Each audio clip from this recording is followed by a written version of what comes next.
Was the golf ball the only thing you got hit by, or was it more than that? There's some number of bottles with some brown stuff in them, so I'm not sure. Probably not moonshine. I don't think they'd waste the moonshine on me. And for, I don't know what, 4.5, 5 hours inside of that stadium, man, it was absolutely electric.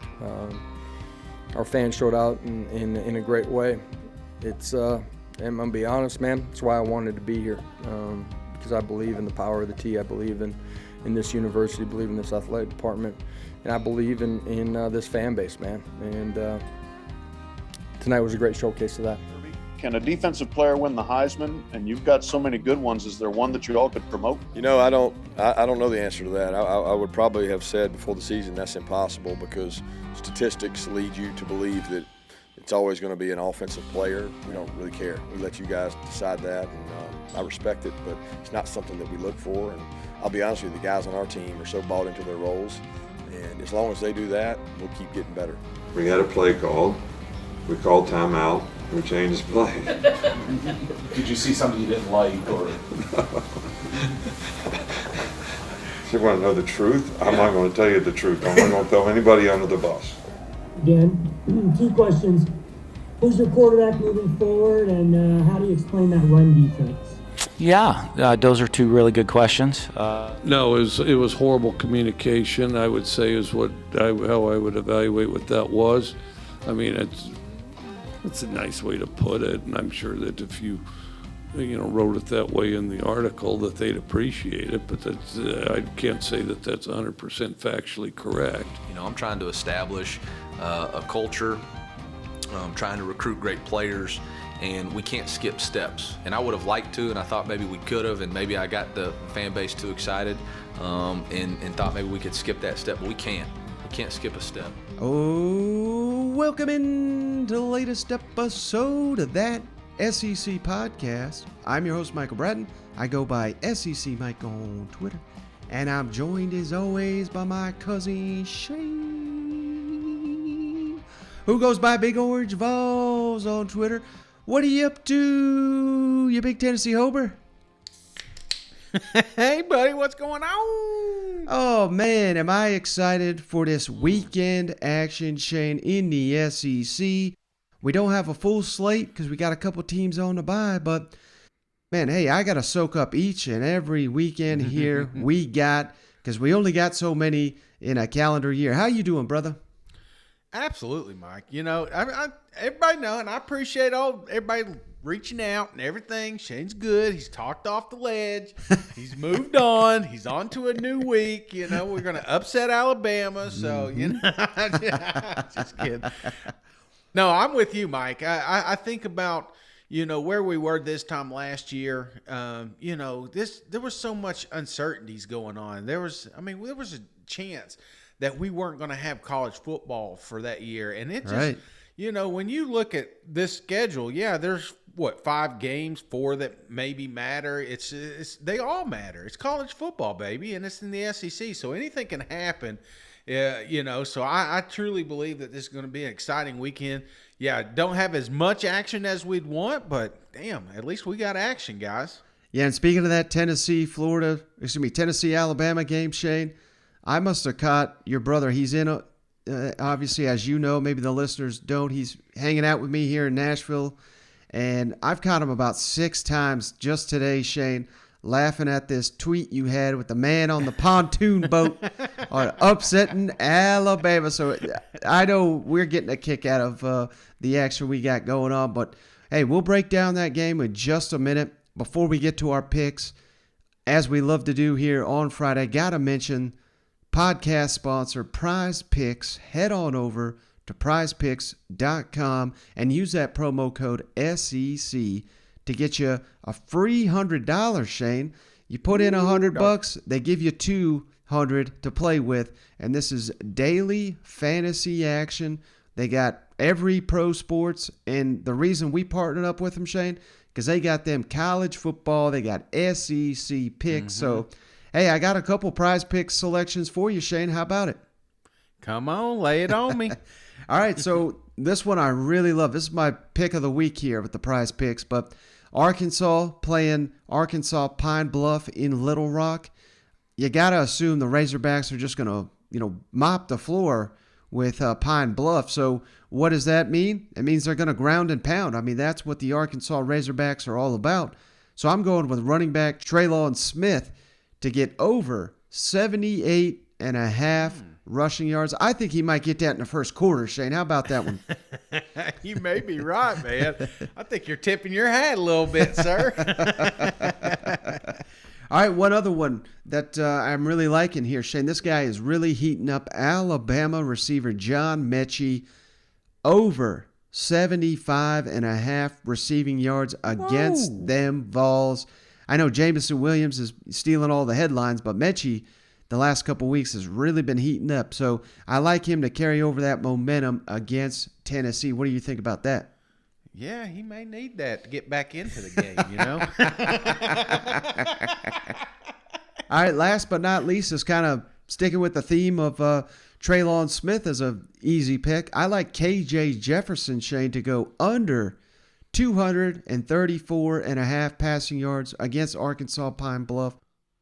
If he was going to play the whole game, if they were going to put the pedal to the metal here, so to speak, and just whip Arkansas Pine Bluff by 100, I would love KJ Jefferson to go over, but I think this is a game where we get the backup Malik Hornsby in and let him throw it around, and who knows how long KJ Jefferson will even need to suit up for this matchup. So I like him to go under the 234.5 passing yards. What do you think about that? Oh man, it's risky, Mike. That's risky. And the only reason I say that is I could literally see, like as you're talking, I see KJ throwing an 80-yard touchdown on the first play. That's my only concern is like that these chunk plays come in play. But I'm with you. This game should be no contest. So I always like the unders on those, just because, like you said, I don't think they're going to be in the entire game here. Mm-hmm. Yeah, so again, head on over to prizepicks.com. Don't forget that promo, SEC. This is the best way you can help the podcast each and every week. But all right, Shane, enough of the prize picks. You ready to make our picks for this weekend? Mike, I was just looking at the schedule again. I will tell you, number one rule is not to have weddings in the fall. But if you do, this is the perfect one. But, hey, let's win some money, baby. I'm ready to go 2-0 on my lock of the week. All right, Shane, so the first game here, don't even have a line for this one because them Fighting Pine Bluffers, I don't even know what their nickname is here, but playing Arkansas in Little Rock, making the trek across state. This is going to be at noon Eastern time, 11 o'clock Central on SEC Network. I think Arkansas is... the SEC, for some damn reason, has destined them to play in the 11 a.m. time slot this year. But this is the first time, Shane, since 1944 that Arkansas has played an in-state opponent. So kind of big news here. Is there anything that you'll be looking to see from the Razorbacks? Because, it's obvious we're going to be picking the Arkansas to win the game. But maybe a thing or two that you want to see from Sam Pittman and company this weekend? Yeah, just be careful, man. I know things haven't been going Arkansas's way, and it's games like these that if you let a team hang around and just feel like they belong on the same field as you, then it becomes a ball game, and then your starters aren't getting the rest that they need for the rest of this SEC play. I think the big one for me is just coming out of the gate strong, man. Just get this thing over with. Knock it out by halftime. That's what I want to see. I want to see efficiency. I don't want to see I want to see a little bit more ground and pound, let's get this running game back going. And I guess that's what I want to see from Arkansas. Other than that, I don't want to see anything from them after the second half. Well, for me, Shane, I kind of teased it there, but I want to see Malik Hornsby get in the game, the backup quarterback, and I want to see him throw it across the yard because every time we've seen him in the game, he's more of the running quarterback. He could run wild on this defense. So oh, yeah. I think this is a great opportunity to get him some reps in the passing game and maybe even tell him, hey, don't take off and run at any point because you don't need those reps. We need you back here throwing the ball to see what you got with in this offense. He'll probably have an entire half of football to play with. So very valuable reps, I think, for Malik Hornsby. And, the last couple weeks, Arkansas pass defense getting abused by Ole Miss and Auburn. That's got to get solved here. I mean, against a team like Arkansas Pine Bluff, you got to shut that down completely. Get you some momentum. Like you said, after 3 consecutive losses, this has got to be a big win. And this is just like a get right and get a lot of your inexperienced backups, get them some reps. So that's kind of what I'll be looking for from the Razorbacks this weekend. Who's their one victory? I'm just curious. I'm not even looking at it. Arkansas Pine Bluff. Let me look it up here, Shane. Bush Jones. Is that the one Bush Jones is involved with? Is he? No, He's sir. Not over here. Oh, you would never guess this team in a million years, Shane. But I'll give you a hint. The name of the school is the same name as an SEC head coach, and it's the first name. And I'll give you one more hint, Shane. This is probably the SEC coach you hate the most right now. Okay, say that one more time. I'm so the focused name now. of the school. I've never heard of this school, and I guarantee you've never heard of it either. First name of an SEC coach is the name of the school, and it's the SEC coach you probably hate the most right now. Okay. First name, coach. Lane Dragons. Lane Dragons? I've literally never, like I said, no idea anything about Lane Dragons, where they're from, who they are. But Arkansas Pine Bluff beat them 34-16 in the opener. So there you have it. You asked who was their one. It was the Lane Dragons. Lane Dragons. That sounds like that fake school that played. They got smoked. Sycamore Bishop. Yeah, that's it. This is the college version right here. College version. All right, Shane. So into the actual games here, we actually do got point spreads for every remaining game on the schedule. But let's go Mississippi State at Vanderbilt. This is 4 o'clock Eastern, 3 o'clock Central on the SEC Network. Mississippi State favored by 20.5 points on the road, and the over-under, Shane, 51.5 points. Who do you like in the matchup? Man, that's a lot of points, Mike. I mean, somebody's got to score them, and I'm looking at this, and I understand Vanderbilt had, I guess you would call it a confidence boost, a morale victory last week. I don't know. There's fancy words for this thing. But the fact of the matter is Vanderbilt has struggled all year long, and I don't think that's going to be any different with Mississippi State coming to town, because the things that Vanderbilt has been excelling at, Mississippi State's good at slowing down. So I just don't think that this is going to be a ball game. I think Mississippi State comes out. I think they come out fast. I think it wouldn't surprise me if this is a 28-0 victory at halftime. But my final score, I've got Mississippi State winning 35, Vanderbilt 7. So give me the over on Mississippi State. Oh, yeah. Let's see. Tell me I'm wrong. Tell me I'm wrong. I mean, where are they going to get the points? Where's Vanderbilt going to get all these points against Mississippi State? I don't see it. Yeah, well, I'll tell you what, Shane. Vanderbilt has had 2 interceptions in 3 games in a row. And we know, hell, that's all Mississippi State does is throw the ball. So I think their only chances in this one is, get several interceptions, maybe gets them some pick sixes. I mean, there you say, what's the recipe for Vanderbilt winning right there? Pick sixes. Mike Wright is going to keep the defense on the field. That's your answer. Mike Wright is going to start for the Vanderbilt Commodores 2 games in a row. Ken Seals still banged up. That was announced this week. Will Rogers, the Mississippi State quarterback, he was banged up against Alabama. He's tough as hell. He finished the game, but obviously he is not 100% right now. I hear he's sprained his MCL or something like that. So. I think you hit the nail on the head, Shane. I think the point spread 20.5, that's a lot. Yeah. But I got to favor Mississippi State. But I think my favorite thing here, Shane, is the over-under 51.5. My favorite is that under. So I don't think these teams can combine for 51, considering Mississippi State's quarterback is injured. Vanderbilt's starting quarterback's injured. I know Mike Wright looked pretty good against South Carolina, so maybe they have something there with Mike Wright. But I'm feeling that with you, Shane. I'm going Mississippi State 38, Vanderbilt 13, maybe a little bit more high scoring. Well, what the hell? I just talked myself into a high scoring game here.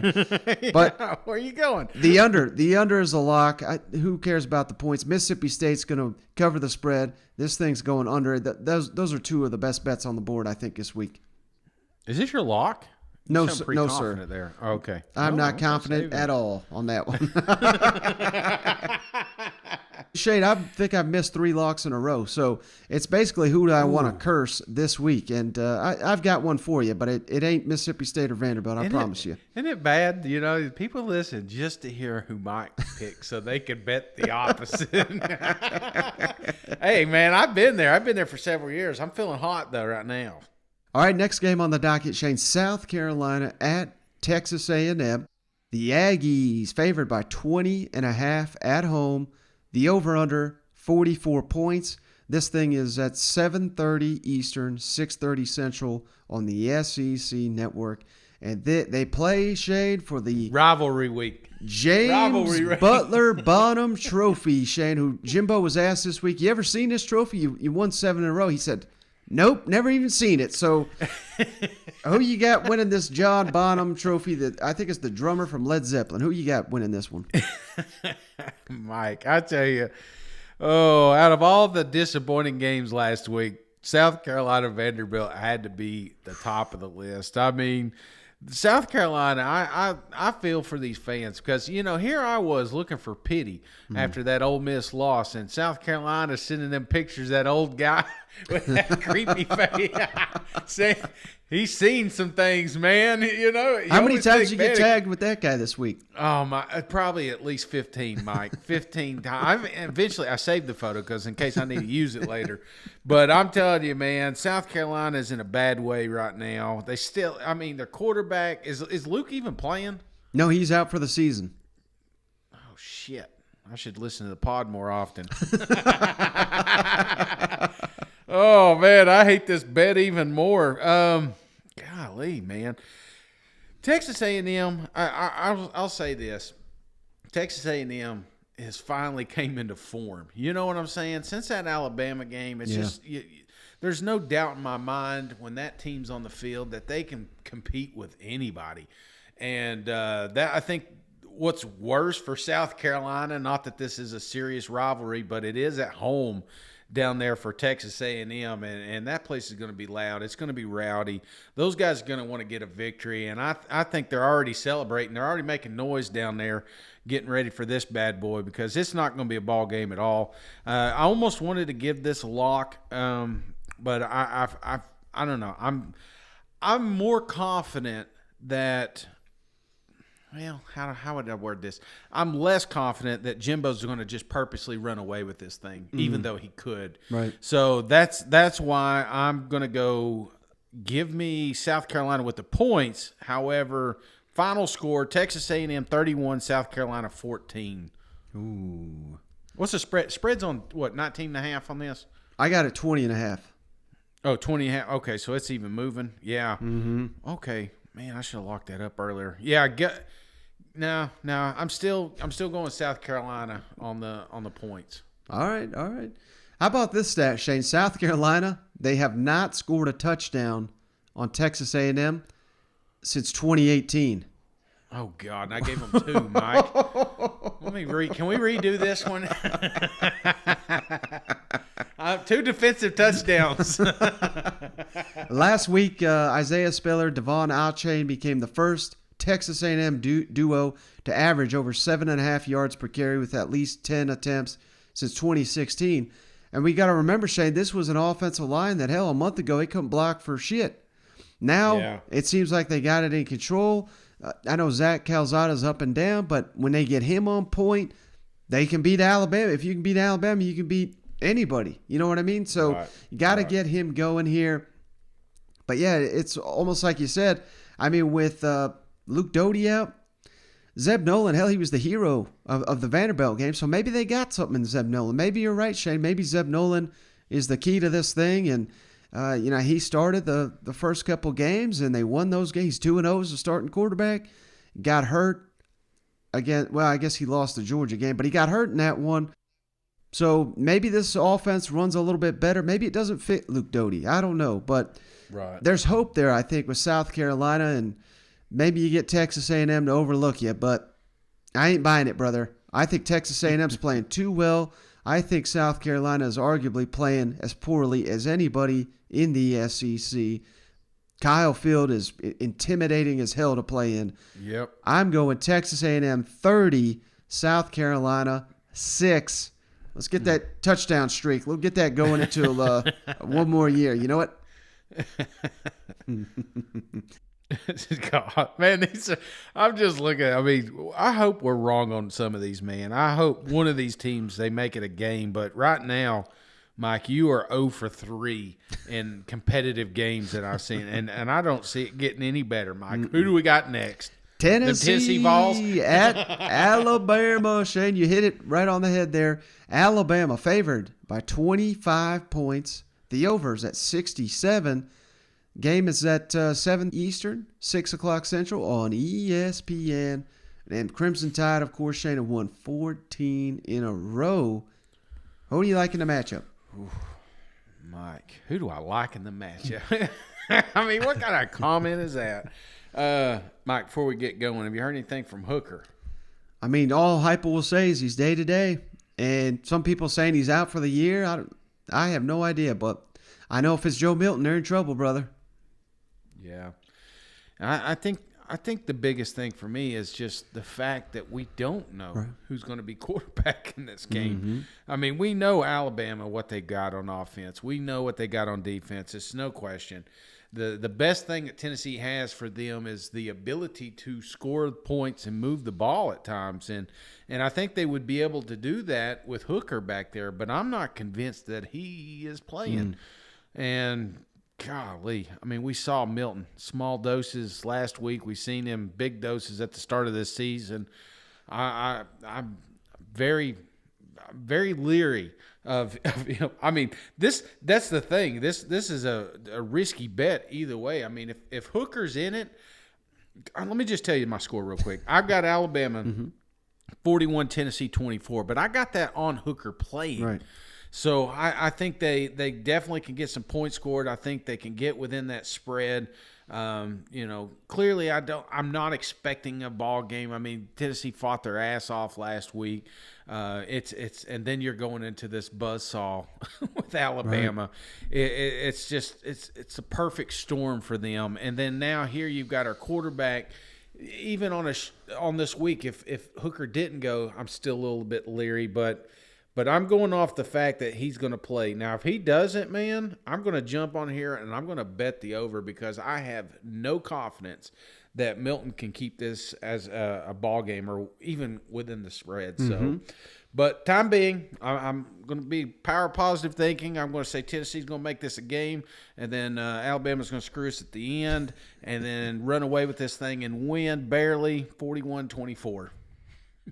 Well, Shane, I don't know if you caught it, but this week, there was comments from Theo Jackson talking about the culture is night and day different. I mean, by all indication, things are pointed in the right direction under Josh Heupel. Tennessee's so competitive. And one of the most interesting things that I heard this week, Shane, until someone said it, I didn't realize it, but at this time last year, Josh Heupel was down at Central Florida. Hendon Hooker was at Virginia Tech. The leading receiver, Javonte Pate, was at Mississippi State. Leading rusher was in junior college, Tyon Evans I'm talking about. Tennessee has done one hell of a job, Shane, of remaking this roster and putting all these moving parts into piece and making it work. And hell, they're about 2 plays away from being a 6-1 football team with the only, you could say lopsided loss was to Florida, but hell, you go back and watch that game. I mean, there's a handful of mistakes that maybe turned the tide even in that game. So I mean, this has just been one hell of a job by Josh Heupel and his coaches and these players for buying in, Shane. You don't always get buy-in universally from players who have suffered so much transition. On the flip side, I mean, Alabama obviously suffered their loss, and it seems like Nick Saban now has the full attention of his team, letting them know, we can't BS, we can't do it the way we've been doing it. We're gonna we'll lose to a quality team like a Tennessee, and you may snicker at that, but hell, who in the hell was picking Texas A&M? I mean, they lost to Mississippi State, and then they turn around and beat Alabama. I mean, no one, not even Jimbo, was probably thought that was going to happen. You know what I mean? So then this is a tough one for me, Shane, but all things considered, I mean, the way Alabama played last week against Mississippi State, they were playing like a team possessed. I mean, they were just wrecking Mississippi State's offense. They were attacking the ball. They had 2 interceptions there right in the first quarter. I mean, that just stomped on the throat of the Bulldogs, who were playing red hot football. Hell, they beat Texas A&M. I mean, this college football is so hard to predict, Shane, but at the end of the day, Shane, I think Tennessee, as much progress as they've made, they just played, a gut-wrenching loss in what seemed like a 6-hour game, an emotional game, got screwed. Certainly, you could say, I mean, so much going into it. Now you're going into Tuscaloosa, one of the toughest places to play in the country. I don't like Tennessee's odds here, Shane. I'm going Alabama 48, Tennessee 20. Lock of the week, Alabama. And I did that for you, Shane, because like I said, my locks are meaningless. So, hell, maybe Tennessee might even pull the upset now that I've locked up Alabama. I love it. I love it, Mike. And I always know, man, you always pumping them up. I'm like, damn, he's pumping them balls up too much. He's not only going to pick against us, but he's going to pick against the spread. I just know it. I knew it. So, hey, I'll tell you this, Mike. I'm with you. Tennessee, I think, when Heupel came in, we didn't expect him to win against Alabama this year. We didn't expect him to beat Florida this year. We expected him, beat teams like South Carolina or make them competitive with Missouri. That's what he's doing. And I think if any true Vol fan is looking at where this program is, they're excited about the future, man. And, what he's been able to do with the pieces that he has, just imagine if he works here a little bit longer, what we're going to be able to accomplish. So, yeah, I think I'm tickled pink with where Tennessee balls are. It's just Alabama is just way further ahead and have been for decades, it feels like. So, it's going to be a tough game, man. But miracles happen, brother. You know what I'm saying? They happen all the time. I think about that one game when we went down there last time and Tua getting hurt and all the things. I mean, there was just a handful of plays that went against us that we lost that game. So who knows, man? Who's Alabama got next week? LSU, brother. Okay, all right. That could be a potential trap game, especially if, they played good last week. So, all right, that's what I'm going to go with, trap game. Yeah, and certainly you could argue, at least Tennessee's trying something different. They're not trying to out Alabama like they have been with some of the coaches, which they just never had a shot in hell to catch up playing that way. You know what? No, they really didn't. All right, Shane, final game of the week. Game of the week here. Let's hope this one is a great game. SEC on CBS, LSU at Ole Miss. The Rebels favored by 9.5 points. The over-under's 76 total points. And I don't know if you saw this, Shane. They're honoring Eli Manning. They've painted the end zones Manning. And, how convenient. Arch Manning is going to be there on the sideline. So, hey, they're manning it up this weekend there in Oxford. Who do you like in the matchup? Oh, Mike, I tell you what, a lot of stuff happened last week with LSU. I mean, we had the big upset victory. We had Coach O getting fired, but not really fired, A lot of that going on. We still got players banged up. That's the big one for me is LSU still limping into this game. And Ole Miss, is Matt playing? Is he not playing? I mean, have we heard anything coming up to this final moment? Well, here's what I've heard, Shane. Here's the hot rumor. And, I said it this week. I think if I'm LSU, I'm hiring Lane Kiffin to run my program, and I think Coach O would be on board with that. It'd be a very smooth transition. The way I hear it, Shane, I think Lane Kiffin threw this out there, the Matt Corral injury, which, hell, you saw Coach O immediately say, well, I ain't buying that. That's nothing but a smoke screen. Yeah. I think Lane Kiffin threw that out so that to kind of deflect, his interest in the job, and so he wouldn't be asked questions about LSU. He's getting more questions about Matt Corral and his status, and he knew if he, arguably the Heisman front runner, is he going to play in this game? That's a huge talking point. And every interview I've heard with Lane Kiffin, that's what they asked. That's the first question they asked. They don't ask about. I saw one person ask him about the LSU job, but hell, I think that's another stroke of genius here by Lane Kiffin to kind of deflect. So that's what I'm hearing, and I think Matt Corral, there's no chance he does not play. He's suiting up for the Rebels this week. And that's why I'm locking this one up, Mike, because I'm with you, man. I think not only is he playing, but I think this is a statement game. I know a lot of people were excited about the upset victory Coach O was able to pull off the LSU Tigers last week, but this week's a different animal. You got a team that loves to score points. Trust me, I've seen it. And it could have been more points if some of these receivers would learn how to catch the football. I'm telling you, Ole Miss is that damn good.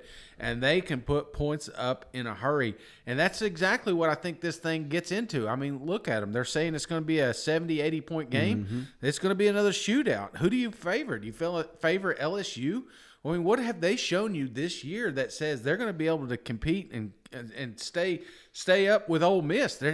I'm not seeing it. I think Matt comes out here, gets a statement game, and like I said earlier, this is an audition, man. This is an audition for Lane Kiffin.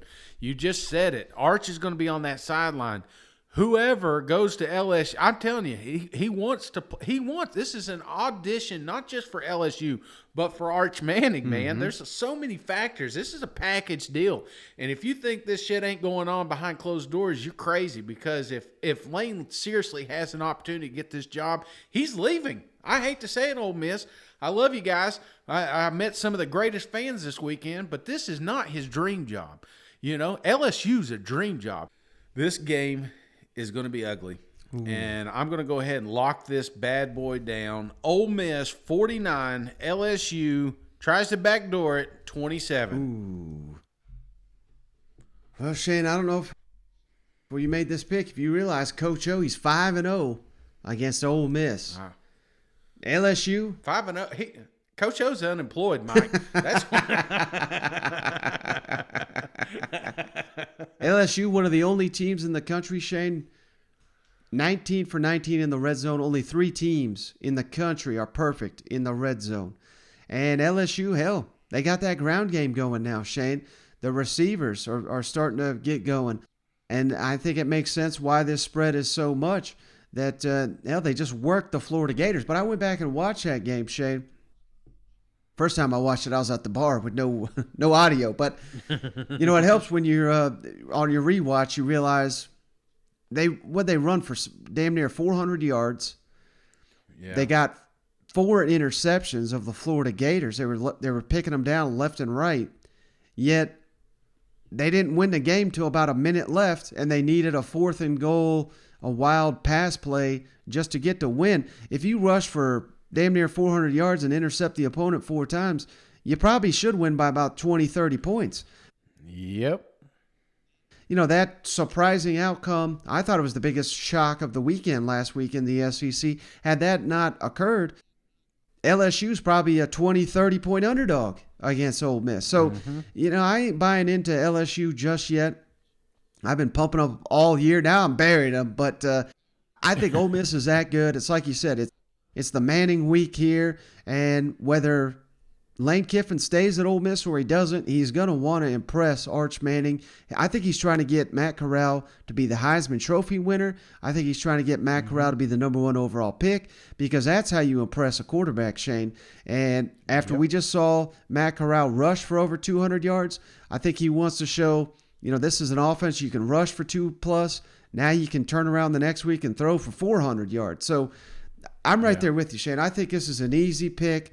Ole Miss 44, LSU 33. The Rebels cover. And I hate to say it, Shane, I don't have a damn game here that's competitive on the schedule, which means they're probably all going to be scheduled. This is probably going to be the greatest weekend of SEC football we've ever had. You know what? Well, Mike, it's exactly what I was going to ask you. We got 5 games. We both predicted 5 blowouts here. Let me ask you, playing devil's advocate here, out of all these upsets, which one's, I guess, or all these games, which one is most likely to be an upset? Not saying that it will, because obviously you've already put your scores in, but as you're looking at these lists, these 5 games, which one on here do you see a potential upset? Most likely. I would probably have to go to the game we just touched on, Shane, LSU.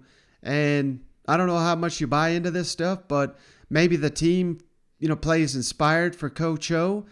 Maybe they've been playing a little tight because they know his job's on the line. Well, they don't have to worry about that anymore. Now he's gone. So I think that, you take that off the table. And hell, everything I just said against the Florida game, but hey, they went out there and they got it done. So maybe this is the LSU I thought we were going to get. They're going to be able to run all over Ole Miss because, hell, Ole Miss doesn't have that good a defense. And if LSU's running all over them, there's going to be about 20 fake injuries in this game. But Ole Miss, LSU's got the offense to stay competitive. And maybe this defense, maybe something clicks, Shane. Like I said, they got 4 interceptions last week. What if they get 4 interceptions this week and keep that momentum going? So, they certainly have the players. They certainly have all the pieces to pull an upset here, but I just ain't buying it. Yeah, I'm with you, man. And, there's always a chance that Matt is hurt. Yeah. This is, you got to throw that in there, but I don't know. I just think the stars are lining up here, Mike. I think Ole Miss wants to put on a show like they did last week. So that's what you do, man. You got to stay in the media. You want to make Ole Miss relevant, you stay in the media every week. Now, you don't want to take water bottles to the head, but you definitely want to throw some damn touchdowns while you're out there. You know what I'm saying? I got you. Well, hey, brother, I think that's all we got, unless you got anything before we hop off the line here. Well, Mike, I'm going to tell you, man, I'm they don't call me procrastinating Shane for nothing, so I'm glad. Well, I'm going to be honest with you. A lot of you guys do too. Some of these reviews that I see, it's like, hey, I've been listening for 3 years. I finally got to get the review in. So I ain't alone, Mike. You know what I'm saying? So we are going to cut this one a little bit short. Not a lot of games going on, but man, hopefully we do get an upset here, Mike. I'd love nothing more than get on here and do an emergency podcast this weekend. The reviews. Again, those do help us out tremendously, and we've got some hilarious ones, and I'm going to get to that, I promise. So next week, I may have to do a whole damn show just for the reviews, and I'm going to do it because I do appreciate the support. But we're going to cut out a little bit early here, and be sure to keep sending those pictures of koozies, man. I tell you, I saw more koozies this weekend than I did any weekend, Mike. It looks good with that cold beer in there. Yeah, absolutely. I've been sending them out left and right, and if you have been procrastinating, like Shane says, now's the time to get that done.